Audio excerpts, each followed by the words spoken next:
এই যে সিনিয়র আপু, এটা কিন্তু একদম ঠিক না। আপনি এভাবে পাছা দুলিয়ে দুলিয়ে যাবেন আর আমাদের টুনটুনি দাঁড়িয়ে যাবে, এটা কিন্তু একদম ঠিক না। রাস্তার এক পাশে দাঁড়িয়ে নীল তার বন্ধুদের সাথে সিগারেট খাচ্ছে আর কথা বলছে।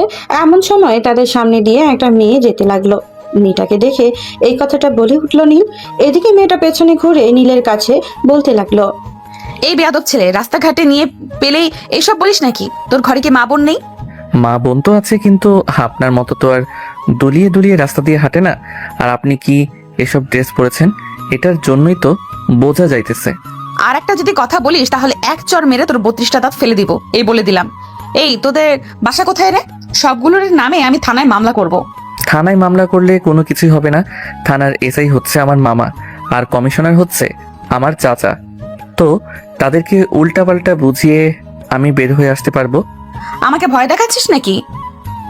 তোর মামা হয়েছে তো কি হয়েছে, আমি এক্ষুনি যাইতেছি। তোদের মতো বেয়াদব ছেলে আর কোনোদিন দেখি নাই। আহ ফুলটুসি, এত রেগে গেলে চলবে নাকি? রাগলে তো আরো অনেক সুন্দর লাগে, তবে দেখতে শুনতে খারাপ না। আমার সাথে মানিয়ে যাবে। পিটিয়ে পুটিয়ে একবারে ঠিক বানিয়ে ফেলবো। কি বলিস তোরা? একদম ঠিক বলেছিস আপু, এখান থেকে সোজা হেঁটে চলে যান, নাহলে এই জায়গায় দাঁড়িয়ে থাকলে আপনার মান সম্মান সবকিছু ধুলে মিশে যাবে। মেয়েটা আর কিছু না বলে ওইখান থেকে চলে গেল তাদের বাসায়। এদিকে নীলা হাসতে হাসতে শাওনকে উদ্দেশ্য করে বলতে লাগলো, ভাই, মেয়েটা কিন্তু দেখতে পুরাই কচি কচি। মন তো চাইছিল বিয়ে করে আদর করে ছেড়ে দেওয়ার জন্য। ভাই, তোর মতো লুচ্চা আর এত ট্যালেন্ট লোক আমি আর কোনোদিন দেখি নাই। আমাকে বলতো, তোর এই থানায় কোন কালে পুলিশ কমিশনার তোর চাচা ছিল আর এসআই ছিল তোর মামা? আরে শালা, বাঁচতে হলে এসব বলতে হয়। দেখলি না, মেয়েটা ভয় পেয়ে চলে গেল। তবে মামা, মেয়েটার এটা কিন্তু একদম সেই ছিল। হি হি হি। এই বলে আবার হাসতে লাগলো সবাই। বেশ কিছুক্ষণ পর নীল আটা দিয়ে বাড়ির দিকে যেতে লাগলো। এইদিকে কুহু তার রুমের ভেতরে এসে দরজা লাগিয়ে আয়নার সামনে দাঁড়িয়ে মনে মনে বলতে লাগলো, আমার এগুলো কি সত্যি অনেক বড়? কিন্তু আয়নাতে তো ঠিকই দেখাচ্ছে ছোট। ওই ছেলেটা বললো কেন অনেক বড়? আর একবার ছেলেটাকে পেয়ে নেই, এরপর দেখাবো মজা। তার মামা পুলিশের এসআই হয়েছে তো কি হয়েছে? আমি ভয় পাই নাকি? ওর মতো কত ছেলেকে পিটিয়ে মানুষ করে ফেলেছি, আর সে নাকি নাবালক বাচ্চা। এইসব বলছে কুহু। এমন সময় তার রুমের দরজায় কে যেন ঠকঠক আওয়াজ করলো। কুহু দরজা খুলতেই দেখতে পেল তার ছোট বোন দাঁড়িয়ে আছে। কুহুকে দেখে বলতে লাগলো, কি ব্যাপার আপু, তুমি বাহির থেকে এসে এইভাবে দরজা বন্ধ করে দিয়ে ঘরের ভেতরে কি করছিলে? নিশ্চয়ই তুমি কিছু আমার কাছ থেকে লুকাতে চাইছো। আমার কাছ থেকে লুকাতে পারবে না কিছু। সরো সরো, আমি দেখি কোথায় কি লুকিয়ে রেখেছো। আরে তানিয়া, আমি সত্যি কিছু লুকিয়ে রাখি নাই। আসলে অনেক জোরে ওয়াশরুমে চাপ দিয়েছিল তো, এটার জন্য আর কি দরজাটা লাগিয়েছিলাম মনে হয়। আর তুই আজকে স্কুলে যাস নাই নাকি? হ্যাঁ, স্কুলে গিয়েছিলাম। আসার পথে রাস্তায় দুটো ভাইয়া আমাকে দুটো ক্যাডবেরি চকলেট দিয়েছিল। একটা আমি খেয়েছি আর একটা তোমার জন্য রেখেছি। আপু, একটা সত্যি কথা বলবে? হ্যাঁ বল, কি বলবি? আচ্ছা, আমি কি দেখতে পরীর মতো নাকি? ওই যে চার রাস্তার মোড়ে দুইটা ভাইয়া দাঁড়িয়ে ছিল, ওই দুটো ভাইয়া আমাকে চকলেটগুলো দিয়ে বলছে যে আমি নাকি পরীর মতো, আর তোমার নাম্বার নিয়েছে। কি, তোকে একটু প্রশংসা করলো আর দুইটা ক্যাডবেরি চকলেট দিয়ে বললো যে তুই অনেক সুন্দর, আর আমার নাম্বার চাইলো, তুই সাথে সাথে দিয়ে দিলি? আমি তো ভাবছিলাম এমনিতেই তোমাকে যেহেতু চিনি তাই নাম্বার চাইছিল। আচ্ছা, ওরা যখন ফোন দিবে তখন না হয় ব্লক করে রেখে দিবে। আর ছেলেটা কিন্তু আপু অনেক সুন্দর, তবে একটু চিকন। হ্যাঁ, আমি বুঝতে পারছি কোন ছেলেটা তোকে প্রশংসা করেছে। আসার সময় আমাকেও প্রশংসা করেছিল, কিন্তু আমাকে চকলেট দেয় নাই। কালকে দেখে বলবো না চকলেট আনতে পারি নাকি। এখন যা তুই। ঠিক আছে আপু। তানিয়া চলে গেল তার রুমে। এদিকে নীল তার বাড়ি এসে কলিং বেল দিতেই তার আম্মু এসে দরজা খুলে দিল। নীলকে দেখে নীলের কান টেনে ধরে বলতে লাগলো, কিরে, সারাদিন বাহিরে বাহিরে ঘুরে বেড়াস, তোর বোনকে একটু পড়ালেও তো পারিস। দেখিস, ওই তো তোর বোন সারাদিন ফোন নিয়ে বসে থাকে। আম্মু, কান ছাড়ো। এখন থেকে আমি না হয় নীলাকে পড়াবো। ঠিক আছে, যা ফ্রেশ হয়ে আয়, আমি তোর জন্য খাবার রেডি করতেছি। আর আসার সময় নীলাকে নিয়ে আসবি তার রুম থেকে। নীল চলে আসলো তার রুমে। ওইদিকে নীল তার রুমে বসে ফোন টিপছে। নীলা রুমে ঢুকতে ঢুকতে বলতে লাগলো, এই নীলার বাচ্চা, আজকে তোকে আমি খাইছি। তোর জন্য প্রতিদিন আমাকে আম্মু কান ধরে টানাটানি করে। তোর ফোন টিপা বের করতেছি আমি। এই বলে নীলার হাত থেকে তাড়াতাড়ি করে টান মেরে ফোনটা ছিনিয়ে নিল আর পকেটের ভেতরে নিয়ে বলতে লাগলো, তোকে ফোন কিনে দিয়েছি যাতে তুই তোর বান্ধবীদের সাথে কথা বলতে পারিস, কিন্তু তুই তো দেখি আমাকে প্রতিদিন মায়ের খাওয়ানোর ধান্দা করিস। ভাইয়া, আমি আর এমন কাজ করব না, প্লিজ আমাকে ছেড়ে দাও আর আমার ফোনটা দিয়ে দাও। আমি তোমাকে কথা দিলাম আমি প্রতিদিন পড়তে বসবো। এসব বলে তো হবে না, আগে যা খাবার খেয়ে এরপর পড়তে বস। আজকে আর ফোন পাবি না, একেবারে কালকে রাতে নিতে পারবি। 24 ঘন্টার জন্য তোর ফোনটা আমার কাছে রেখে দিলাম। এই বলে নীলার ফোনটা নিয়ে চলে গেল তার রুমে। দরজা লাগিয়ে দিয়ে ড্রয়ারটা খুলে ড্রয়ারের ভেতরে ফোনটা রেখে দিল। বেশ কিছুক্ষণ পর নীল ফ্রেশ হয়ে চলে আসলো নিচে। খাওয়া দাওয়া করে নীলার রুমে এসে দেখে নীলা পড়তে বসে গেছে। এটা দেখে নীল বলতে লাগলো, এরকম ভাবে যদি তুই প্রতিদিন পড়তে বসিস তাহলে ফোনটা পাবি, আর যদি পড়তে না বসিস তাহলে পাবি না। ঠিক আছে ভাইয়া, আমি প্রতিদিন এভাবে পড়তে বসবো। এখন তুমি যাও, আমাকে পড়তে দাও। নীল চলে আসলো তার রুমে, বিছানায় শুয়ে গেম খেলছে। বেশ কিছুক্ষণ গেম খেলার পর নীল নিচে চলে আসলো তার আম্মুর কাছে থেকে টাকা নিয়ে চলে আসলো দোকানে। একটা সিগারেট নিয়ে রাস্তা দিয়ে খেতে খেতে যাচ্ছে। এমন সময় নীল দেখতে পেল তার আব্বু আসছে ওইদিকে। তাড়াতাড়ি সিগারেটটা ফেলে দিয়ে সোজা সামনের দিকে হাঁটা ধরলো। এমন সময় পেছন থেকে তার আব্বু ডাক দিয়ে বলতে লাগলো, এই নীল দাঁড়া, এখানে তোকে দাঁড়াতে বলছি, তুই এখনই দাঁড়া এখানে। নীল দাঁড়িয়ে গেল। এখানে প্রায় 2-3 মিনিট পর নীলের আব্বু এসে পাশে দাঁড়িয়ে বলতে লাগলো, বাপরে, তোর মায়ের মতো এত বড় একটা দজ্জাল মহিলাকে বিয়ে করে এত বছর সংসার করলাম, কোনোদিন সিগারেট ছেও দেখি নাই। তোর মনে এমন কি ব্যথা যে তুই সিগারেট খাস? আরে আব্বু কে বলেছে তোমাকে আমি সিগারেট খাই? আমি তো ওইদিকে মারুতের পাশে যাচ্ছিলাম, তোমাকে দেখে আবার বাড়ির দিকে যেতে লাগলাম। হয়েছে হয়েছে, আর মিথ্যা কথা বলতে হবে না, সত্যি করে বলতো কি হয়েছে, সিগারেট খাচ্ছিলি কেন? আব্বু, দুঃখের কথা কি আর বলবো, একটা মেয়ের সাথে প্রেম করতাম, মেয়েটা আমাকে ছ্যাঁকা দিয়ে চলে গেছে।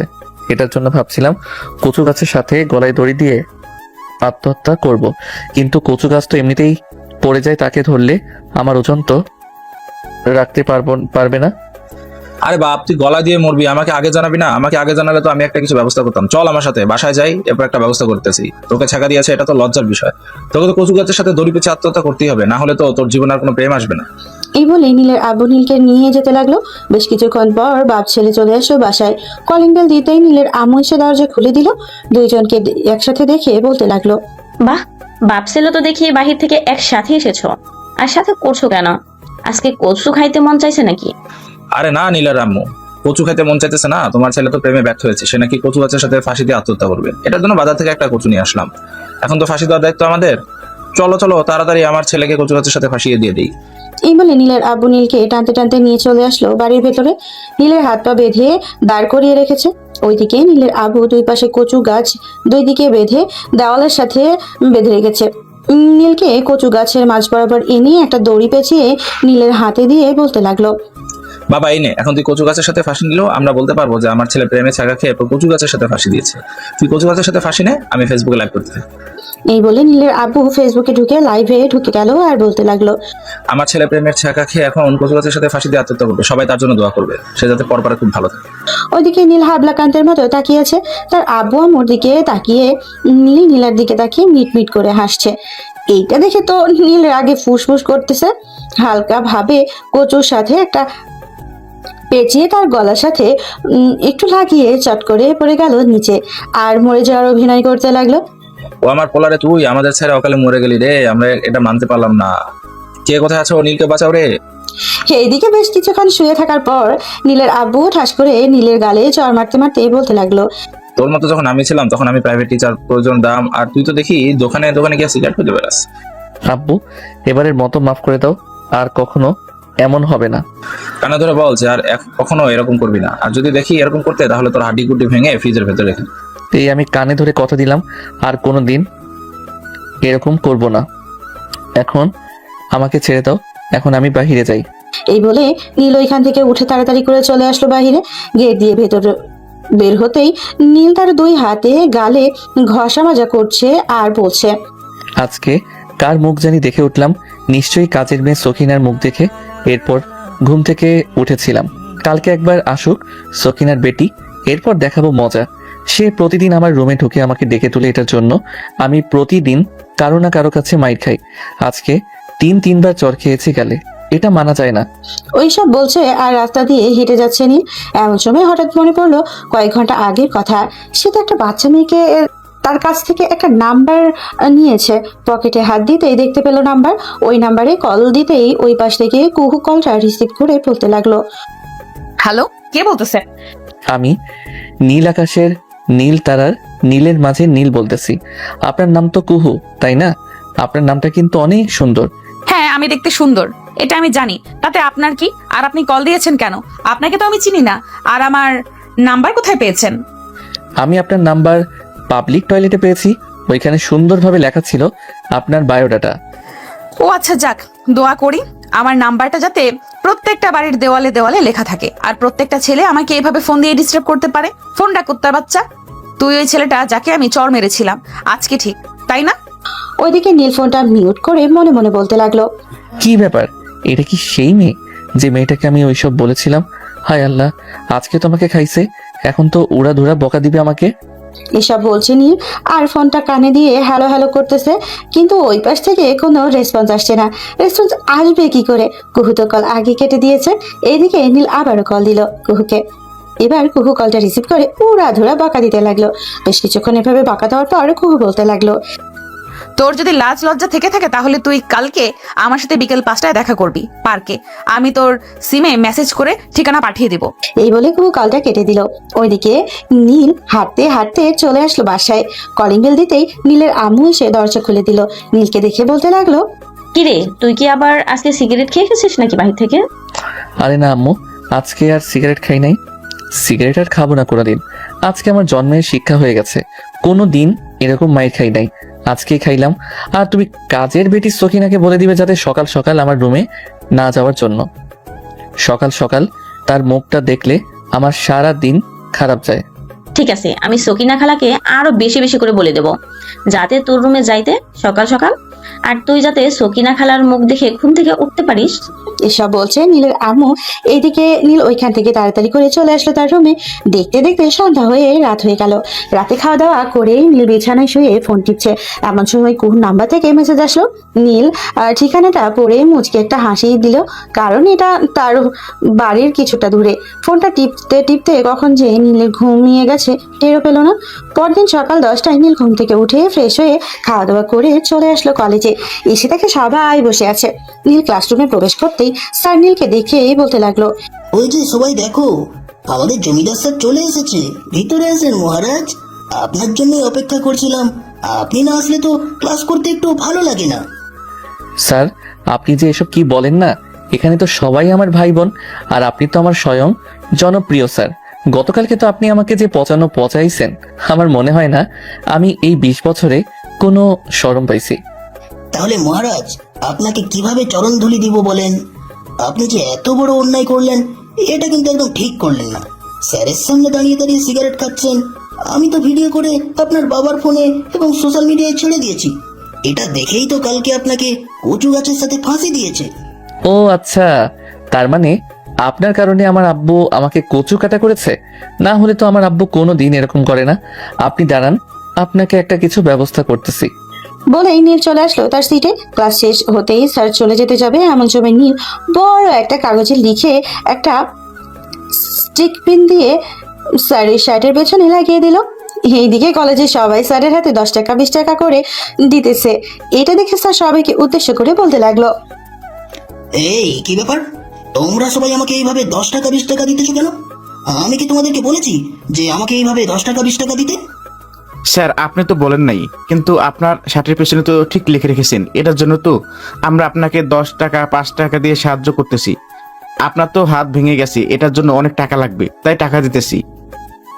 এই তোমরা দাঁড়িয়ে কি দেখতেছো? স্যারকে টাকা দাও। স্যার পিছনের দিকে তাকাতে দেখতে পেল সবাই নীলের সবার সাথে হাসাহাসি করতেছে। এটা দেখে স্যার প্রচন্ড রেগে বলতে লাগলো, নীল, তোর আজকে খবর আছে, তুই দাঁড়া এখানে। এই বলে স্যার নীলকে ধরতে যাবে, এমন সময় নীল এক দৌড়ে কলেজ টপকে চলে গেল বাহিরে। এদিকে স্যার চলে আসলো প্রিন্সিপাল স্যারের রুমে। চেয়ারে বসে প্রিন্সিপাল স্যারকে উদ্দেশ্য করে বলতে লাগলো, প্রিন্সিপাল স্যার, নীল কিন্তু অনেকবার বেড়ে গেছে। সে আজকে আমাকে অনেক অপমান করেছে। সবাই আমাকে 10 টাকা 5 টাকা দিয়েছে।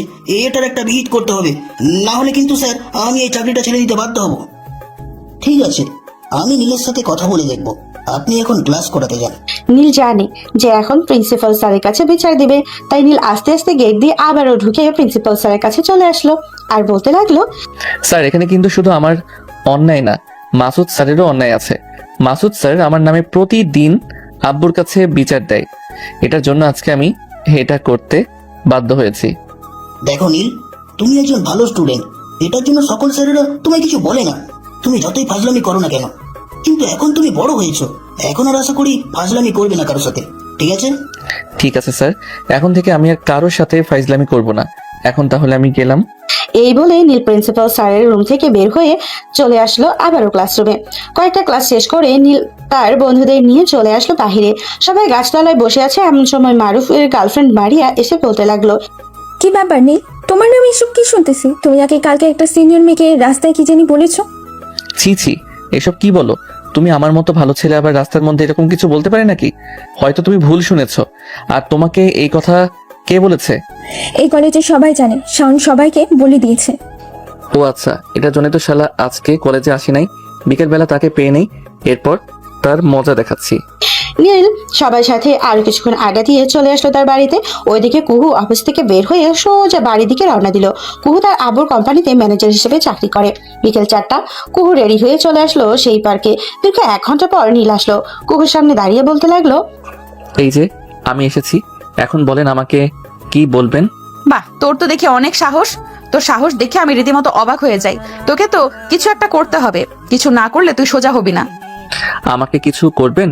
আচ্ছা, আমি আপনাকে কিছু কথা বলি, এই কথাগুলো শুনে এরপর আমাকে কিছু কইরেন।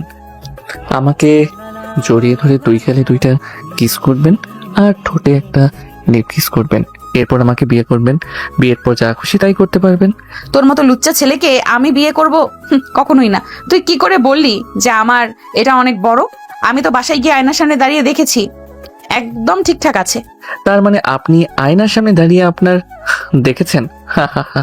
বেশ ভালোই মজা পেলাম আপনার কথা শুনে। নীল কিছুক্ষণের মধ্যে কুহুকে পটিয়ে ফেললো। এইদিকে দুইজন বসে বাদাম খাচ্ছে।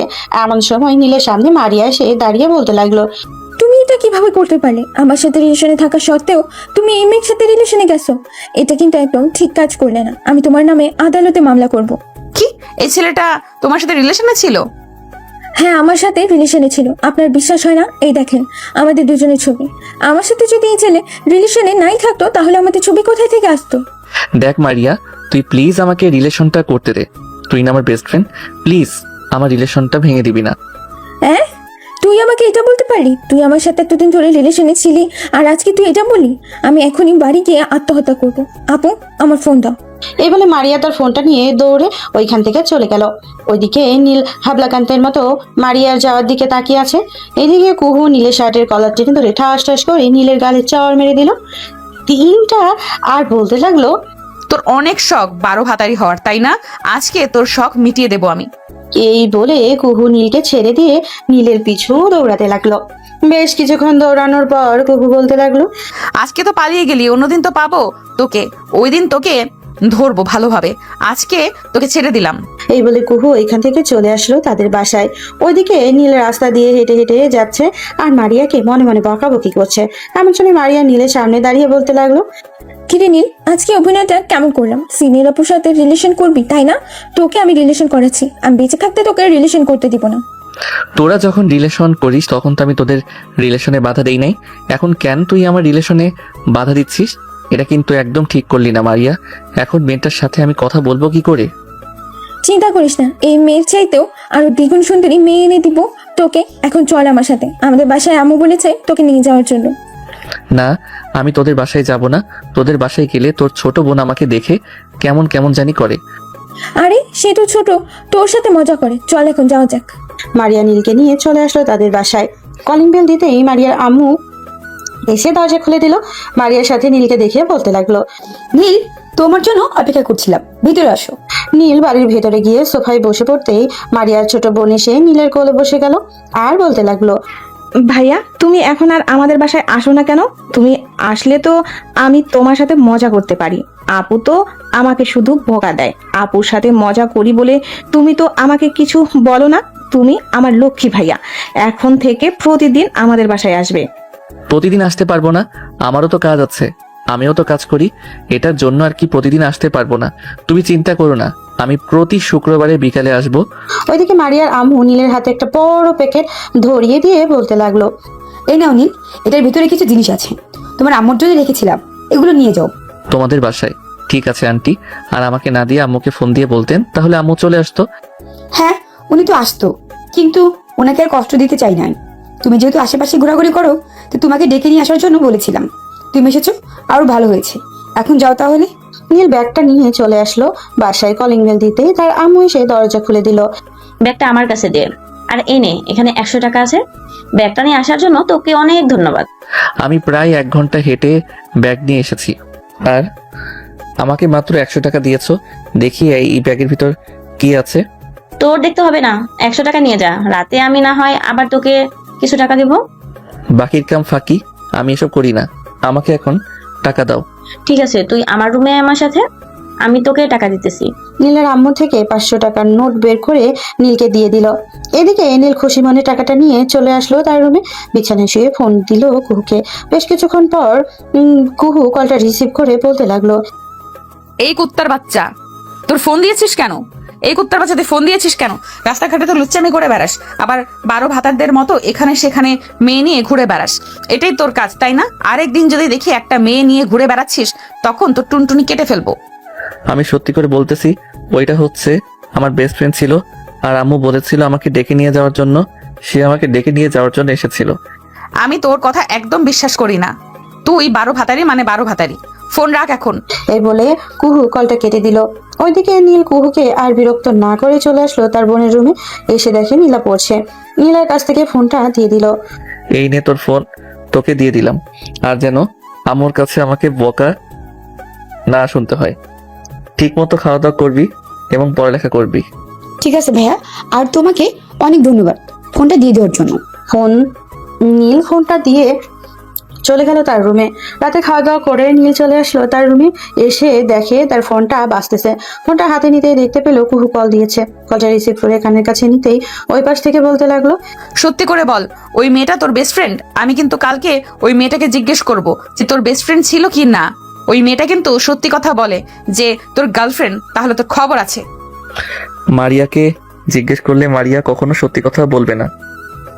তুমি মারিয়াদের বাড়িতে গিয়ে তার আম্মুকে জিজ্ঞেস করবে, তাহলে তার আম্মু সত্যি কথা বলবে। ঠিক আছে। আর তুই পড়াশোনা করতেছিস? পড়ালেখা করতেছি বলতে এসব পড়ালেখা না, পড়ালেখা করতে ভালো লাগে না। ভাবতেছি একটা চাকরিতে জয়েন করব, দেখি কিছুদিন পর জয়েন করতে পারি। আচ্ছা, যেদিন তোর চাকরি লাগবে ওই দিন আমাকে বলবি, আমার আব্বুর অফিসে তোকে চাকরির ব্যবস্থা করে দেবো। তোমার আব্বুর অফিস আছে, তাহলে তো আমাকে কোনো চাকরি করে খেতে হবে না। তুমি চাকরি করবে আর আমি বসে বসে খাবো। তা বললে তো হবে না। চাকরি না করলে তোকে বসে বসে খাওয়াবে কে? চাকরি করতে হবে, তাহলে তুই বসে বসে খেতে পারবি। এখন অনেক রাত হয়েছে, এখন ঘুমা। ঠিক আছে, এখন ঘুমালাম। এই বলে নীল কলটা কেটে দিয়ে কিছুক্ষণ গেম খেলে ঘুমের দেশে পাড়ি জমালো। দেখতে দেখতে রাত পার হয়ে সকাল হয়ে গেল। সকাল 6টা। নীলের ফোন কলের শব্দে ঘুম ভেঙে গেল। ঘুম ঘুম চোখে ফোনটা হাতে নিয়ে কলটা রিসিভ করে কানের কাছে নিতেই ওই পাশ থেকে বলতে লাগলো, সকাল 6টা বাজে এখনো ঘুমাচ্ছিস কেন? উঠে তাড়াতাড়ি ফ্রেশ হয়ে জগিং করতে আয়। আমার এসব একদম ভালো লাগে না। আমি জগিং করতে পারবো না। তোমার ইচ্ছা হলে তুমি জগিং করো। ফোন রাখলাম, আমাকে ঘুমাতে দাও। এই বলে নীল কলটা কেটে দিয়ে আবারও ঘুমিয়ে গেল।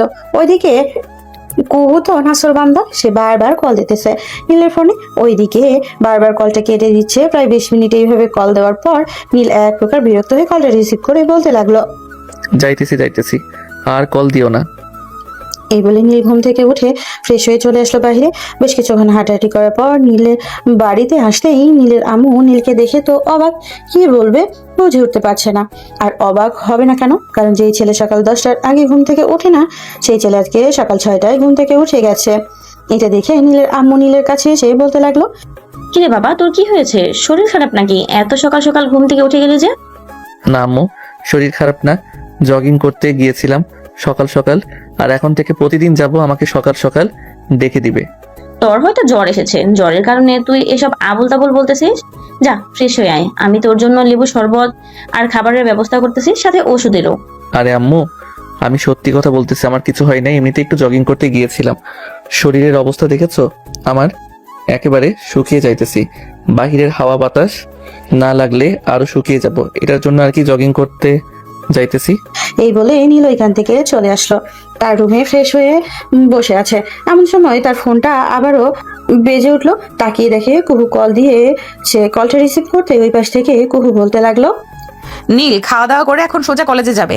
কয়েকটা ক্লাস শেষ করে এরপর আমি একটা ঠিকানা দেবো, ওই ঠিকানায় চলে আসবে। আমি আমাদের সকল অফিসের কর্মীদের সাথে তোমার পরিচয় করিয়ে দিব। ঠিক আছে, আমি বেশ কিছুক্ষণের মধ্যে আসতেছি। এই বলে নীল কলটা কেটে দিয়ে রেডি হয়ে চলে আসলো নিচে। খাবার টেবিলে বসে খাবার খেতে লাগলো। নীল খাওয়া দাওয়া করে চলে আসলো কলেজে। আজকে নীলকে সবার আগে আসতে দেখে সবাই অবাক হয়ে গেছে। নীল সোজা তার ক্লাসরুমে চলে গেল। সকাল 10টা বাজতেই স্যার ক্লাসের ভিতরে প্রবেশ করলো।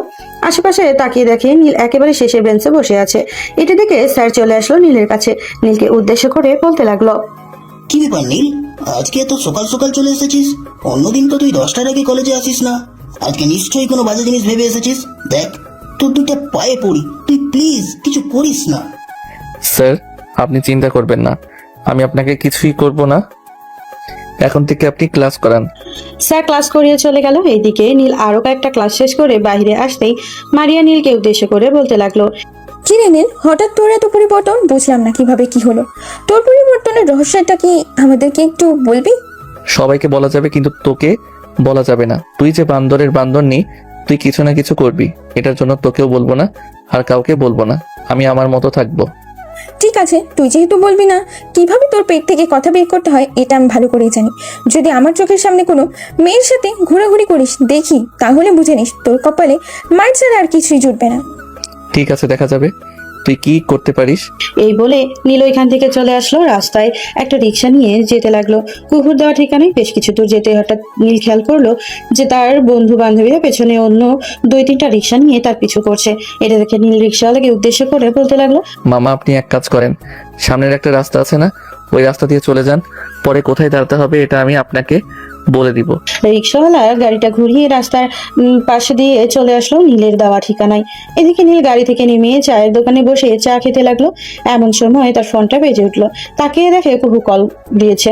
কলটা রিসিভ হতে ওই পাশ থেকে কুহু বলতে লাগলো, কি ব্যাপার নীল, তুমি এখন কোথায় আছো? তোমাকে না বলেছিলাম কয়েকটা ক্লাস শেষ করে আমাদের অফিসে চলে আসার জন্য? তুমি এখনো আসো নাই কেন? আমি তো আসতে চেয়েছিলাম, কিন্তু আমার কয়েকজন বন্ধু বান্ধব আছে, ওরা শুধু ভেজাল লাগাবে, তাই আর আমি যাই নাই। ও আচ্ছা, ঠিক আছে। তাহলে বিকেলবেলা তুমি আমার সাথে এই ঠিকানায় দেখা করবে। আমি ওখানে থাকবো বিকেল 5টায়। ঠিক আছে, আমি বিকাল 5টায় থাকবো। ওইখানে ফোন রাখলাম তাহলে এখন। এই বলে নীল কলটা কেটে দিয়ে পেছনে ফিরতে দেখে সবাই দাঁড়িয়ে আছে। সবাইকে দেখে নীল তাদেরকে উদ্দেশ্য করে বলতে লাগলো, কিরে, তোরা এখানে ক্লাস করিস নাই নাকি? হ্যাঁ, ক্লাস তো করলাম। তুই চলে এসেছিস, এটার জন্য আমরা চলে এসেছি। আর এখানে বসে চা খাচ্ছিস, আমাদেরকে একবারও ডাক দিলি না। আরে, আমি একটা কাজের জন্য গিয়েছিলাম, কাজটা হয় না, এটার জন্য চলে এসেছি। বস এখানে। চাচা সবাইকে যা দিয়ে দেন। দোকানদার সবাইকে যা দিয়ে দিল। এইদিকে নীল সবার সাথে চা খেতে খেতে আড্ডা দিচ্ছে। আড্ডা দিতে দিতে বিকেল হয়ে গেল। নীল সবার কাছ থেকে বিদায় নিয়ে চলে আসলো বাসায়। ফ্রেশ হয়ে খাওয়া দাওয়া করে তার বাইকটা নিয়ে চলে আসলো কুহুর দেওয়া সেই ঠিকানায়। বেশ কিছুক্ষণ পর নীল কুহুকে উদ্দেশ্য করে বলতে লাগলো, কুহু, তোর ওইটা কিন্তু সত্যি অনেক বড়। দেখো নীল, এখন আমাকে রাগিয়ে দিবে না। আমাকে রাগিয়ে দিলে কিন্তু খুব খারাপ হবে। আমি রেগে গেলে কেউ আমাকে থামাতে পারে না। এইসব কথা বাদ দিয়ে চুপচাপ কফি খাও আর আমার সাথে কথা বলো। নীল কফি খাচ্ছে আর কুহুর সাথে কথা বলতেছে। এমন সময় তার ফোনটা বেজে উঠলো। তাকিয়ে দেখে তার বন্ধু শাওন কল দিয়েছে। কলটা রিসিভ করতেই ওই পাশ থেকে শাওন বলতে লাগলো, কিরে নীল, তুই এখন কোথায় আছিস? এই তো আমি বাসায় আছি। কেন, কি হয়েছে? একটু পার্কে আয়, সবাই আড্ডা দিতেছি। তুই নেই, আড্ডা দিতে ভালো লাগতেছে না। আমি যেতে পারবো না রে, আমার শরীরটা খুবই খারাপ লাগতেছে, জ্বর ভাব মনে হচ্ছে। ফোন রাখলাম, পরে কথা হবে। এই বলে নীল কলটা কেটে দিয়ে আবারও কথা বলতে লাগলো কুহুর সাথে। ওদিকে শাওনের কলটা কেটে দিতেই শান্তা বলে উঠলো, কি ব্যাপার শাওন, কি হয়েছে? নীল যে কলটা কেটে দিল, আর তোকে কি বলেছে? আমাকে তো বললো যে তার শরীরটা নাকি খারাপ লাগতেছে, মনে হচ্ছে তার জ্বর ভাব। তাহলে চল নীলকে দেখে আসি, না গেলে তো আবার বলবে যে যাই নাই। হ্যাঁ, চলো যাওয়া যাক। এই বলে সবাই চলে আসলো নীলের বাসায়। কলিং বেল দিতেই নীলের আম্মু এসে দরজা খুলে দিল। নীলের আম্মুকে দেখে শান্তা বলে উঠলো, আন্টি, নীলের শরীর এখন কেমন আছে? তার নাকি জ্বর এসেছে? তোমাদের কে কে বলেছে তার জ্বর এসেছে? আর জ্বর আসলে তো সে বাসায় থাকতো। সে তো আর 4টার দিকে বের হয়েছে। এখনো বাসায় ফিরে নাই। তার মানে নীল আমাদেরকে মিথ্যা কথা বলেছে। আপনি এক কাজ করেন তো আন্টি, নীলকে ফোন দিয়ে জিজ্ঞেস করেন, দেখেন সে কোথায় আছে, তার লোকেশন বললে এরপর আমরা ওইখানে গিয়ে তাকে মজা দেখাচ্ছি। শালা আমাদের সাথে মিথ্যা কথা বলে। সবাই বাড়ির ভেতরে দাঁড়িয়ে আছে। এদিকে নীলের আম্মু কল দিল নীলের নাম্বারে, কিন্তু নীলের ফোন সুইচ অফ বলছে। চলুন ওইদিকে কি হয়েছে শুনে আসে। নীল কলটা কেটে দিতেই কুকু নীলকে উদ্দেশ্য করে বলতে লাগলো, নীল, তুমি যেহেতু বলেছো তোমার শরীর খারাপ, তাহলে ওরা অবশ্যই তোমাদের বাসায় যাবে। এক কাজ করো, তোমার ফোনটা বন্ধ করে রেখে দাও, যাতে ওরা কেউ তোমাকে ফোন না দিয়ে বিরক্ত করতে পারে।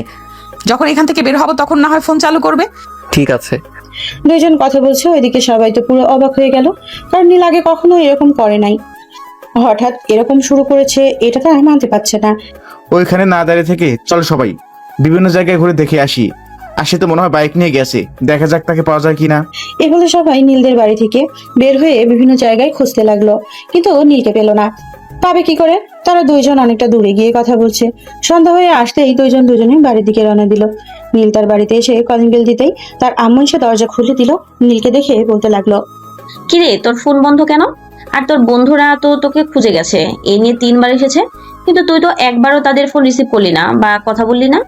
আম্মু এই দেখো ফোনে চার্জ নেই, এটার জন্য ফোন বন্ধ হয়ে গেছে। আর ওরা এসেছিল কেন? ওরা এসেছিল একটা কাজে।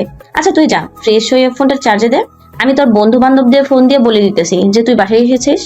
ঠিক আছে আম্মু, তুমি তাদেরকে বলে দাও। নীল চলে আসলো তার রুমে। ওইদিকে নীলের আম্মু নীলের সকল বন্ধু বান্ধবদেরকে ফোন দিয়ে বলে দিয়েছে যে নীল বাসায় এসেছে। সবাই চলে আসলো নীলদের বাসায়। নীলের রুমে প্রবেশ করতে করতে মারিয়া বলতে লাগলো, এই তুই সারাদিন কোথায় ছিলি রে? নিশ্চয়ই কারোর সাথে কোথাও দেখা করতে গিয়েছিলি, না হলে তো তুই আমাদের সাথে কখনো এমন করিস না। আরে না, আমি চাকরি খোঁজার জন্য ঘুরঘুর করতেছি, আর আমার ফোনে চার্জ ছিল না, ফোন বন্ধ হয়ে গেছিল, এটার জন্য ফোন রিসিভ করতে পারি নাই। ও আচ্ছা, আমাদের সাথে মিথ্যা কথা বলা শিখে গেছিস তাই না? বেশ ভালো, যত পারিস মিথ্যা কথা বল। এই চল আমরা বাসায় চলে যাই, নীলকে তার মতো থাকতে দে। মারিয়া সবাইকে নিয়ে চলে গেল এখান থেকে যার যার বাসায়। ওইদিকে নীল রাত 10টা বাজতেই গ্রুপ কলে ঢুকে সবাইকে সবকিছু বলে ফেললো, কারণ সে জানে যে সে যতক্ষণ কিছু না বলবে ততক্ষণ তারা তার সাথে কথা বলবে না। সবকিছু শুনে মারিয়া বলতে লাগলো, বাহ, বেশি ভালো কথা তো। এখন এক কাজ কর, আমাদের ট্রিট কবে দিবি সেটা বল। দেখো আমার কাছে কিন্তু টাকা নেই, আমি তোদেরকে ট্রিট দিতে পারবো না। তার চাইতে একটা জিনিস দিতে পারবো, যদি তোরা মানতে পারিস এবং নিতে পারিস।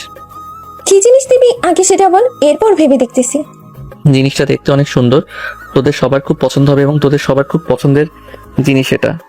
ঠিক আছে, তুই তাহলে রিলেশন কর, আমরা আর তোর রিলেশনে বাধা দিব না। তবে আমার কথা যদি না মানিস তাহলে আমি বাধা দিতে পারি তোর রিলেশনে। দেখ মারিয়া, তোর 2টা পায়ে পড়ি, প্লিজ তুই এরকম করিস না। তুই সবসময় এরকম করিস, এটার জন্য। ঠিক আছে, এবারের মতো ছেড়ে দিলাম। তার আগে বল, ভাবি কি করে? চাকরি করে নাকি পড়ালেখা করে? তার আব্বুর অফিসে ম্যানেজার হিসেবে চাকরি করে। আমি তো পার্মানেন্ট ভাবে ওই অফিসের বস হয়ে যাব কয়েকদিন পর। কতই না মজা হবে। ও আচ্ছা, তুই বস হবি? দাঁড়া, তোর বস হওয়া বের করতেছে। আমি একবার শুধু ওই মেয়েটার সাথে দেখা হয়ে যাক, তারপর দেখিস এমন প্যাচ লাগাবো জিলাপির প্যাচের মতো, তুই কোনোদিন সোজাই হতে পারবি না। আচ্ছা যা ইচ্ছা তাই করিস, আমি আর কিছু বলবো না। রিলেশন ভেঙে গেলে ভেঙে যাবে, তবুও আমি তোর সাথে রিলেশনে যাব না। তুই আমার গার্লফ্রেন্ডের সাথে রিলেশনে যাবে কেন? আর মারিয়া, তুমি নীলের পিছে লেগেছো কেন? তাকে তার মতো থাকতে তো, সে রিলেশন করুক, তুমি কেন বাধা দিতেছ? মারুফ, তুমি জানো না এই নীল আমার জীবনটা চূর্ণ বিচূর্ণ করে ফেলেছে। আমি তার ফ্রেন্ড হয়ে তার কাছে ফুচকা খেতে চেয়েছিলাম, সে আমাকে আজ পর্যন্ত একটা ফুচকাও খাওয়ালো না। ও আচ্ছা, তাই বলে তুমি এটার জন্য নীলের সাথে এরকম করবে? যাও, আমি নীলের বদলে তোমাকে ফুচকা খাইয়ে দিব। মারুফ, তোর খাওয়াতে হবে না ভাই, আমি খাইয়ে দিব না। আমি না খাওয়ালে এই মেয়ে আমাকে শান্তিতে রিলেশন করতে দিবে না, সব সময় বাধা দিবে। এই তো এখন লাইনে এসেছিস, কালকে না হয় সবাইকে ফুচকা খাওয়াবি তুই। আমরা যত পারি ইচ্ছা ফুচকা খাবো, সব টাকা তুই দিবি। আমি কি কাজ করি নাকি যে আমি সব টাকা দিতে পারবো? আমি তো কাজ করি না। তোরা 2 প্লেট করে ফুচকা খাস, তাহলে আমি বিলটা দিতে পারবো। এর চাইতে বেশি যদি খাস তাহলে আমি দিতে পারবো না। তুই না দিতে পারলে তোর হবু বউ মানে তোর গার্লফ্রেন্ড দিবে, তাকে ফোন দিয়ে বলবি যে টাকা পাঠানোর জন্য, সে টাকা পাঠিয়ে দেবে। আমি তার কাছে কেন টাকা চাইবো? সে কি আমার বউ নাকি? আমি তো এখনো তাকে বিয়ে করি নাই। বিয়ে করতাম তাহলে না হয় সে আমাকে টাকা দিত। বিয়ে করিস নাই তো কি হয়েছে, রিলেশন তো করতেছিস, রিলেশনের মাঝে তো টাকা দিতেই পারে। আমিও তো মারুফকে মাঝে মধ্যে টাকা দিই। হয়েছে, আর ডায়লগ ছাড়তে হবে না। তুমি যে কত টাকা দাও আমাকে এটা সবার ভালো করে জানা আছে। 20 টাকার উপরে কোনোদিন তুমি আমাকে টাকা দিয়েছো? তুমি এত বড় মিথ্যা কথা বলতে পারলে? গত পরশু দিনও তো আমি রিক্সা ভাড়া 50 টাকা দিয়েছি, আর তুমি বলতেছো আমি নাকি তোমার 20 টাকার উপর টাকাই দিই নাই। হ্যাঁ, ওইটা তো রিক্সা ভাড়া দিয়েছো, আর তুমি তোমাকে খাওয়ার জন্য টাকা দাও নাই। তোকে তো 20 টাকা দিতাম, কিন্তু এখন থেকে তোকে 1 টাকাও দিব না। আর তোর শাস্তি আছে, সিগারেট খাস। সবগুলো মিলে হাবিবা, তুই হাবিবকে কিছু বলবি না। এই তিনজন প্রতিদিন সিগারেট খায়, 3 রাস্তার মোড়ে দাঁড়িয়ে, আর মেয়েদের সাথে ফ্লার্ট করে। এই বলে সবাই যার যার বাড়িতে চলে গেল। ওইদিকে নীল তার পকেট থেকে ফোনটা বের করে দেখে কুহু অনেকবার কল দিয়েছে। নীল কুহুকে কল দিতেই বেশ কিছুক্ষণ পর ওই পাশ থেকে কুহু কলটা রিসিভ করলো আর বলতে লাগলো, কি ব্যাপার, তোমাকে এতগুলো ফোন দিলাম, একটা ফোনও রিসিভ করলে না? অনেক ব্যস্ত ছিল নাকি? আমার বন্ধু বান্ধবীরা এসেছিল কালকে, আমার কাছে থেকে ফুচকা খেতে চাইছে, কিন্তু আমার কাছে টাকা নেই। বলেছে যে তোমার কাছ থেকে নেওয়ার জন্য। তুমি যে সময় ফ্রি থাকো ওই সময় দেখা করবো, তুমি আমাকে ফোন দিবে আর আমি চলে যাব সাথে সাথে। ঠিক আছে। কুহুর সাথে আরো কিছুক্ষণ কথা বলে ফোনটা রেখে দিল। রাতে খাওয়া দাওয়া করে যার যার রুমে গিয়ে সবাই ঘুমিয়ে পড়লো। ওইদিকে নীল কুহুর সাথে কথা বলতে ব্যস্ত হয়ে পড়লো। কথা বলতে বলতে কখন যে রাত 2টা বেজে গেছে টেরও পেল না। নীল কুহুকে বলে কলটা কেটে দিল। পরের দিন সকাল 10টায় নীল ঘুম থেকে উঠে ফ্রেশ হয়ে চলে আসলো কলেজে। সবার সাথে কয়েকটা ক্লাস শেষ করে বাহিরে এসে সবাইকে নিয়ে ফুচকা খেতে লাগলো। ফুচকা খাওয়া শেষ হতেই নীল ফুচকা খাওয়ার বিল দিয়ে দিল। সবাই ঘুরোঘুরি করছে, এমন সময় মারিয়া বলে উঠলো, আচ্ছা নীল, মেয়েটা তো তোর থেকে অনেকটাও বড়, তুই কিভাবে সিনিয়র মেয়েকে পটালি বলতো আমাকে? আর আমি তো তোর চাইতেও ছোট ছিলাম, আমাকে পটাতে পারলি না? তুই হচ্ছিস বাচ্চা মেয়ে, তোর সাথে ইটিস পিটিস করলে তুই জোরে চিৎকার করে বাড়ি মাথায় তুলবি। এটার জন্য তোকে আর পটাই নাই। সিনিয়র মেয়েকে পটাইছি, বেশি বেশি আদরও পাবো এবং রোমান্সও করতে পারবো। হ্যাঁ, তুই তো ঠিক বলছিস, আমি পিচ্ছি মেয়ে, তাই না? আমি যদি পিচ্ছি হইতাম তাহলে তোর ফ্রেন্ডকে এত আগলে রাখতাম না, এত ভালোবাসতাম না। তুই মারুফকে ভালোবাসিস, তুই আমার পিছনে লেগে থাকিস কেন? সবসময় বলতো আমাকে। এই মারুফ তোর গার্লফ্রেন্ডকে তুই কিছু বলতে পারিস না, সবসময় আমার পিছনে লেগে থাকে। ভাই, আমি কি বলবো, তোরা দুইজন বেস্ট ফ্রেন্ড। এখন তোরা কি করবি না করবি এটা আমি বলতে পারি না। আর মারিয়া, তুমি এখন থেকে নীলকে ছেড়ে দাও, তাকে তার মতো করে থাকতে দাও। এখন তার গার্লফ্রেন্ড হয়েছে, তার গার্লফ্রেন্ডকে সময় দিতে হবে। কোনোদিন না, আমি তো তাকে ছাড়বই না, সে আমার বেস্ট ফ্রেন্ড, তাকে আমি কিভাবে ছেড়ে দিই? ও আচ্ছা, ছাড়বে না তাহলে তুমি? হ্যাঁ, ছাড়বো না। যতদিন সে বিয়ে না করবে ততদিন আমি তার পিছু করবো, তাকে জ্বালিয়ে পুড়িয়ে মারবো। বিয়ের পর তো আর তাকে জ্বালাতে পারবো না। ঠিক আছে, শুনলে তো নীল কি বললো মারিয়া? হ্যাঁ, শুনলাম। নীল কথা বলছে এমন সময় তার ফোনটা বেজে উঠলো। পকেট থেকে ফোনটা বের করতেই দেখতে পেল কুহু কল দিয়েছে। কলটা রিসিভ করতেই ওই পাশ থেকে কুহু বলতে লাগলো, তুমি এখন কোথায় আছো? আমার সাথে দেখা করতে পারবে? আমি তো এখন কলেজের সামনে আছি। কোথায় আসতে হবে বল, আমি আসতেছি এখনই। কালকে আমরা যেখানে দেখা করেছিলাম সেখানেই আসবে। সাথে তোমার বন্ধু বান্ধবীরা আছে, তাই তো? হ্যাঁ, আছে। কেন? আচ্ছা, তাদেরকেও নিয়ে আসো, আজকে সবাই মিলে না হয় আড্ডা দিব। নীল ফোনটা কেটে দিয়ে সবাইকে উদ্দেশ্য করে বলতে লাগলো, দেখছিস আমার গার্লফ্রেন্ড কিন্তু এতটাও খারাপ না, সবাইকে যেতে বলছে, সবার সাথে আজকে আড্ডা দিবে। তাহলে তো যাওয়াই যায়, চল আড্ডা দিয়ে আসি সবাই মিলে। এই বলে নীল সবাইকে নিয়ে চলে আসলো সেই কফি শপে।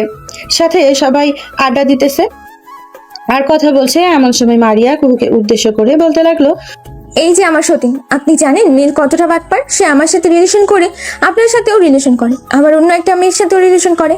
হাবিবা, তোর সাথেও রিলেশন করেছে, বল সত্যিটা। আপু, আপনি মারিয়ার কথা একদম বিশ্বাস করবেন না। নীল কারোর সাথে রিলেশন করে নাই। আমরা সবাই এখানে যারা আছে সবার সাথে রিলেশনে আছি, শুধু একমাত্র নীল বাদে আপনার সাথে রিলেশন করতেছে। হ্যাঁ, আমি জানি নীল যে আমার সাথে রিলেশন করতেছে। আর মারিয়া, তুমি মনে হয় নীলকে পছন্দ করতে, তাই না? কিন্তু নীল তোমার সাথে রিলেশনে যায় নাই। হ্যাঁ, একদম সত্যি ধরেছেন, আমি নীলকে পছন্দ করতাম, কিন্তু নীল আমার সাথে রিলেশন করে না। আর বলে আপনি কি ছোট্ট মেয়ে, ইটিস পিটিস করার সময় নাকি চিৎকার দিয়ে বাড়ি মাথায় তুল। সবকিছুই বুঝলাম, কিন্তু এই ইটিস পিটিসের মানে কি? এটা তো বুঝলাম না। নীল, এই ইটিস পিটিসের মানে কি বলো তো শুনি। এটা তুমি এখনো জানো না? আচ্ছা, এখনো যেহেতু জানো না তাহলে এখন আর জানানোর দরকার নেই, পরে এক সময় জানতে পারবে। আমার পরে জানার দরকার নেই, আমার এখন জানার দরকার। এখন বলো আমাকে, এই ইটিস পিটিসের মানে কি? এই ডিসপিটিসের মানে হচ্ছে বাসরাতের আদর। বাকিটা আশা করি বুঝে গেছো, তুমি আর আমাকে বলতে হবে না। ছি ছি, তুমি এইসব বলে বেড়াও?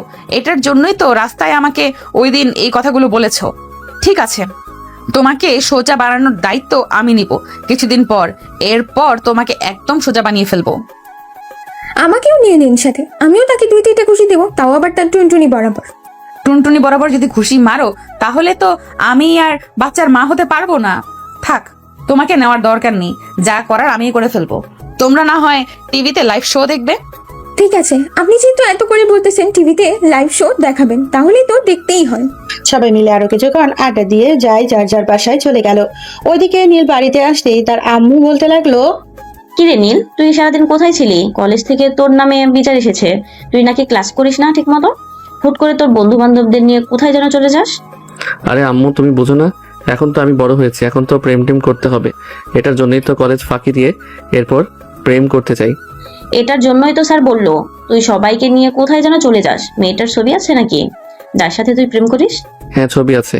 এই হচ্ছে সেই মেয়ে যার সাথে আমি রিলেশন করি। নীল তার ফোনটা পকেট থেকে বের করে কুহুর একটা ছবি বের করে তার আম্মুকে দেখিয়ে দিল। তার আম্মু ছবিটা দেখে অবাক হয়ে বলতে লাগলো, এই মেয়েটাকে তো আমি চিনি, গত পরশুদিন আমার সাথে বাজারে দেখা হয়েছিল মেয়েটার, খুবই ভালো। দেখেছো আমার কত ট্যালেন্ট? তোমার সাথে যেই মেয়ের দেখা হয়েছে আমি তার সাথে রিলেশন করতেছি। মেয়েটাকে পছন্দ হয়েছে তো তোমার? হ্যাঁ, মেয়েটাকে তো অনেক পছন্দ হয়েছে, দেখতে শুনতে তো মাশাআল্লাহ অনেক ভালো। আর মেয়েটার নাকি তার আব্বু কোম্পানিতে ম্যানেজার হিসেবে চাকরি করে। তুমি তো দেখি সকল বায়োডাটা জেনে গেছো মেয়েটার ব্যাপারে। সবকিছুই যখন জেনে গেছো, তাহলে মেয়েটার পরিবারের সাথে কথা বলে আমাদের দুজনের বিয়েটা করিয়ে দাও। আরো কিছুদিন যাক, এরপর না হয় মেয়েটার পরিবারের সাথে কথা বলে তোদের দুজনের বিয়েটা ঠিক করিয়ে দেবো। ঠিক আছে, তোমার যা ইচ্ছা। এখন আমি রুমে গেলাম। এই বলে নীল চলে আসলো তার রুমে। ফ্রেশ হয়ে বিছানায় শুয়ে পড়তেই ঘুম চলে আসলো তার। রাতে এমনিতেই ঘুম হয় নাই, সারা রাত কুহুর সাথে কথা বলতে বলতে সময় চলে যায়। নীল বিকেল 5টায় অবধি ঘুম পারলো। ঘুম থেকে উঠে ফ্রেশ হয়ে চলে আসলো নীলার রুমে। এসে দেখে নীলা তার বান্ধবীদের সাথে ফোনে কথা বলছে। এটা দেখে নীল বলতে লাগলো, কিরে, তোর আজকে পড়া নাই নাকি? তোর বান্ধবীদের সাথে কথা বলতেছিস যে? না ভাইয়া, আজকে পড়া নেই, যা পড়া ছিল আমি স্কুল থেকে এসে সবগুলো কমপ্লিট করে এরপর সবার সাথে কথা বলতেছি। ও আচ্ছা, চল আজকে তোকে নিয়ে ঘুরতে যাব। তাড়াতাড়ি রেডি হয়ে নে, 10 মিনিটের ভিতরে। ঠিক আছে ভাইয়া, আমি রেডি হয়ে এক্ষুনি আসতেছি, তুমি নিচে যাও। নীল চলে আসলো নিচে। এদিকে নীলা একটা কালো বোরখা পরে চলে আসলো নিচে। এসে দেখে নীল বসে বসে তার আম্মুর সাথে কথা বলছে। নীলাকে এইভাবে রেডি হয়ে আসতে দেখে তার আম্মু বলতে লাগলো, কিরে নীলা, হঠাৎ এইরকম ভাবে রেডি হয়ে কোথায় যাইতেছিস? কোথায় যাবো ভাইয়ের সাথে? আজকে ঘুরতে যাবো বাইরে, এটার জন্য এত সুন্দরভাবে রেডি হয়ে এসেছি। ভাইয়া চলো এখন যাওয়া যাক। হ্যাঁ চল। আর আম্মু আমাদের আসতে কিন্তু রাত হতে পারে, এখন যাই। এই বলে নীলা নীলকে নিয়ে চলে আসলো একটা পার্কে। বেশ কিছুক্ষণ ঘোরাঘুরি করে ফুচকা খেয়ে রাস্তার এক পাশ দিয়ে হেঁটে হেঁটে কথা বলতে বলতে বাড়ির দিকে যাইতেছে। এমন সময় পেছন থেকে কে যেন নীলের শার্টের কলার টেনে ধরলো। নীল পেছনে ফিরতে দেখতে পেল কুহু চোখ লাল করে দাঁড়িয়ে আছে। এটা দেখে নীল বলতে লাগলো, কি ব্যাপার কুহু, তুমি এভাবে চোখ লাল করে আমার দিকে তাকিয়ে আছো কেন? আর শার্টের কলার ছাড়ো। তাকিয়ে থাকবো না তো কি করব? তোর মতো ক্যারেক্টার লুজের সাথে আমি রিলেশনে গিয়েছি, এইটা তো তোর সাত কপালের ভাগ্য। এই মেয়ে, তোমার কি লজ্জা শরম নেই? যার সাথে ইচ্ছা তার সাথে ঘুরে বেড়াও। ভাই এই মেয়েটা সব কি বলতেছে? আর তুমি এই মেয়েটাকে চিনো নাকি? হ্যাঁ, আমি এই মেয়েটাকে চিনি। এটা হচ্ছে তোর হবু ভাবি। আর কুহু, তুমি যা ভাবতেছো এটা একদম সত্যি না। নীলা হচ্ছে আমার ছোট বোন। তোমাকে বলতে মনে ছিল না আমার যে একটা ছোট বোন আছে। সরি, আমি না বুঝে শুনে তোমাকে এইভাবে কথাগুলো বলে ফেললাম। নীলা, তুমি আবার আমাকে ভুল বুঝো না। আর কোথায় গিয়েছিলে তোমরা দুজন? নীলাকে নিয়ে একটু পার্কে গিয়েছিলাম ঘোরাঘুরি করার জন্য। অনেক দিন হয়েছে তাকে নিয়ে বাহিরে বের হই না, তাই আজকে যেহেতু ফ্রি ছিলাম বের হলাম। ও আচ্ছা, এখন তো রাত অনেক হয়ে গেছে, যাও বাসায় যাও, বাসায় গিয়ে আমাকে ফোন দিবে। ঠিক আছে, বাসায় গিয়ে আমি তোমাকে ফোন দিব। এখন গেলাম তাহলে। এই বলে নীল আর নীলা ওইখান থেকে হাঁটতে হাঁটতে চলে আসলো বাড়িতে। বেশ কিছুক্ষণ পর দুইজন ফ্রেশ হয়ে এসে বসে বসে টিভি দেখছে। তারপর নীলের আব্বু আসলো, নীলকে দেখে বলতে লাগলো, কিরে নীল, তুই নাকি ঠিকমতো পড়ালেখা করিস না, তোর আম্মু বললো। আব্বু, পড়ালেখা করতে ভালো লাগে না, ভাবতেছি যে একটা চাকরিতে জয়েন করব। আর কিছুদিন পড়ালেখা করার পর না একটা ভালো চাকরিতে জয়েন করে ফেলবি। ভালো চাকরি এমনিতেই হয়ে যাবে আব্বু। তোমার ছেলের হবু বউ তার আব্বুর কোম্পানিতে আমি জয়েন করব। হবু বউ মানে?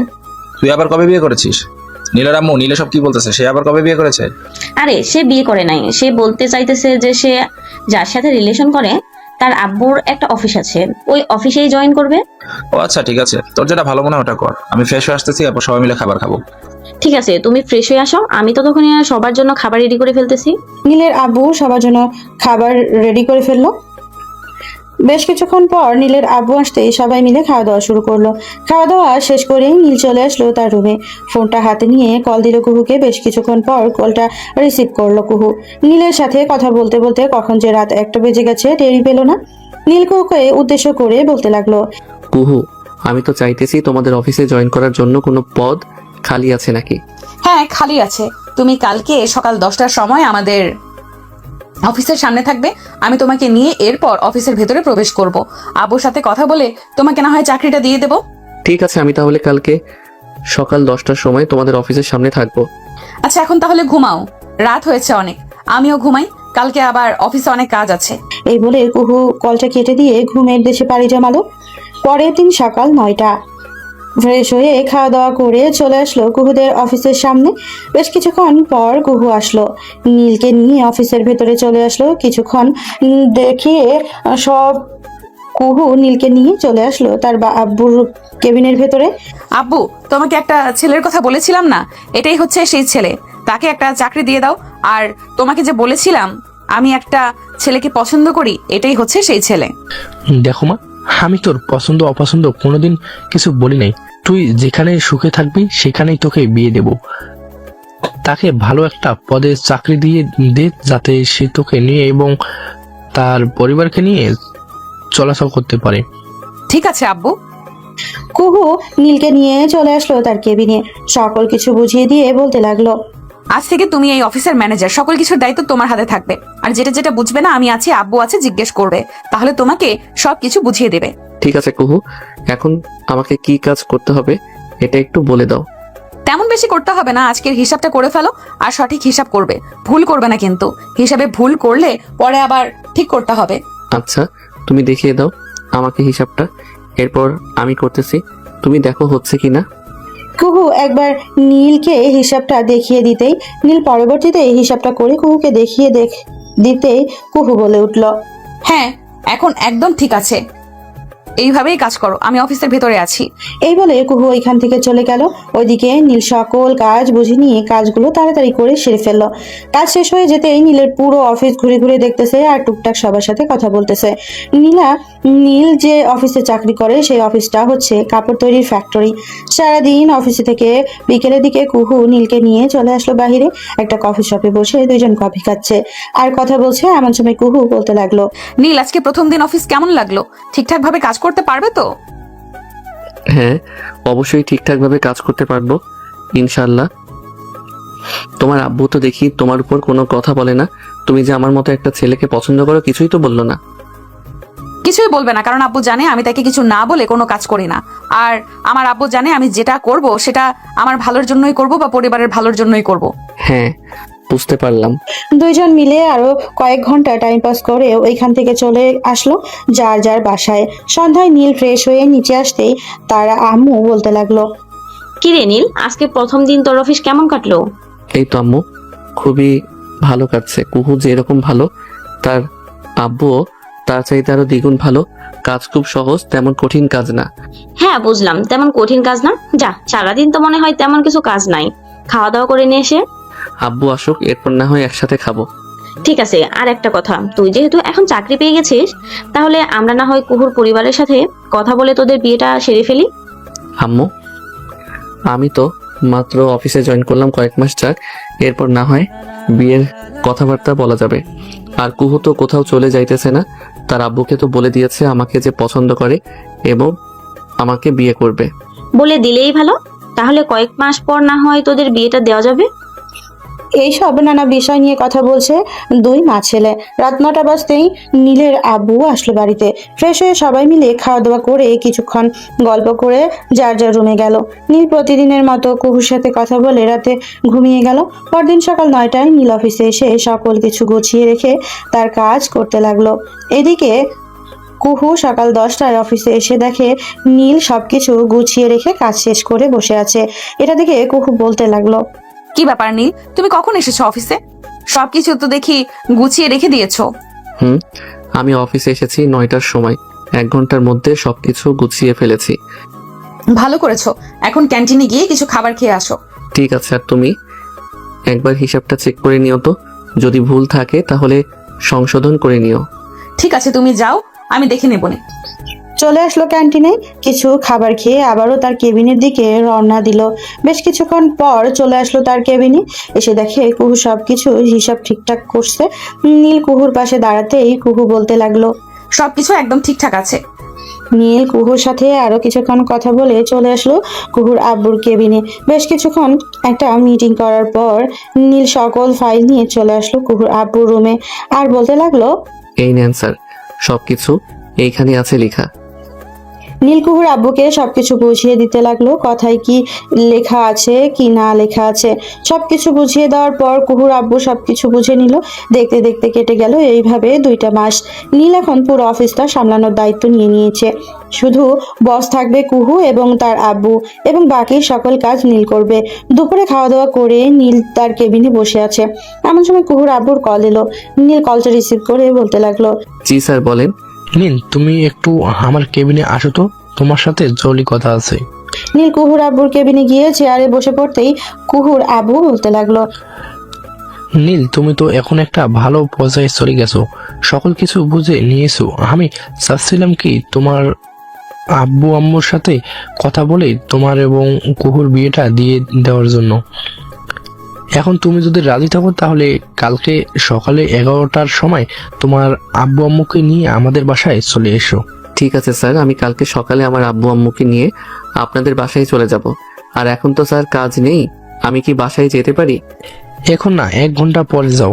একটু পর কয়েকজন লোক আসবে, তাদেরকে সকল কিছু বুঝিয়ে দেবে যাতে ওরা আমাদের মাল গুলো আরো নিতে আগ্রহ হয়। কারণ তুমি এই 2 মাসে অনেক টাকার মাল বিক্রি করে দিয়েছো তোমার মেধা শক্তি দিয়ে।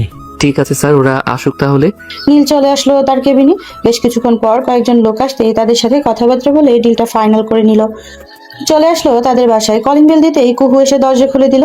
নীল কুহুকে দেখে অবাক হয়ে বলতে লাগলো, কি ব্যাপার, তুমি না অফিসে ছিলে, আমাদের বাসায় কখন আসলে? আমি তো এসেছি প্রায় 1 ঘন্টা হবে, ভেতরে আসো। নীল ভেতরে চলে আসলো। এসে দেখে সবাই সোফায় বসে টিভি দেখছে। এদিকে নীল নিচে না দাঁড়িয়ে তার রুমে এসে ফ্রেশ হয়ে বসে রইলো। বেশ কিছুক্ষণ পর কুহু আসলো নীলকে উদ্দেশ্য করে বলতে লাগলো, নীল, আমি তোমার আব্বু আম্মুর সাথে কথা বলে নিয়েছি, কালকে আমাদের বাসায় গিয়ে একেবারে কালকে বিয়ে করিয়ে নিয়ে আসবে আমাকে। ও আচ্ছা, তুমি তো দেখি এই দিক দিয়ে অনেক ফার্স্ট, বেশ ভালো করেছো। আব্বু আম্মুর সাথে কথা বলেছো? কুহু নীলদের বাড়ির সন্ধ্যা পর্যন্ত থেকে চলে গেল তাদের বাসায়। কলিং বেল দিতেই কুহুর আম্মু এসে দরজা খুলে দিল।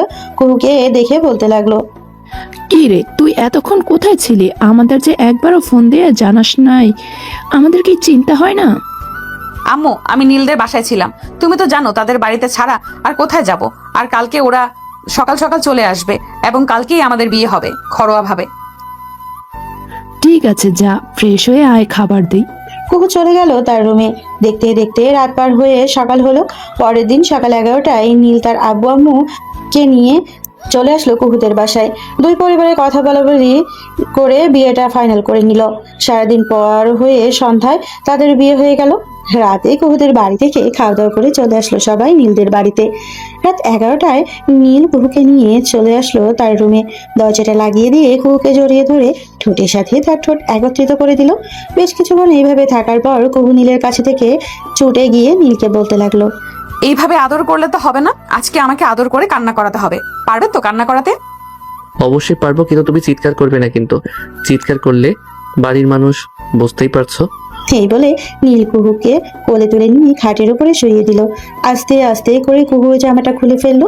বাকিটা ইতিহাস।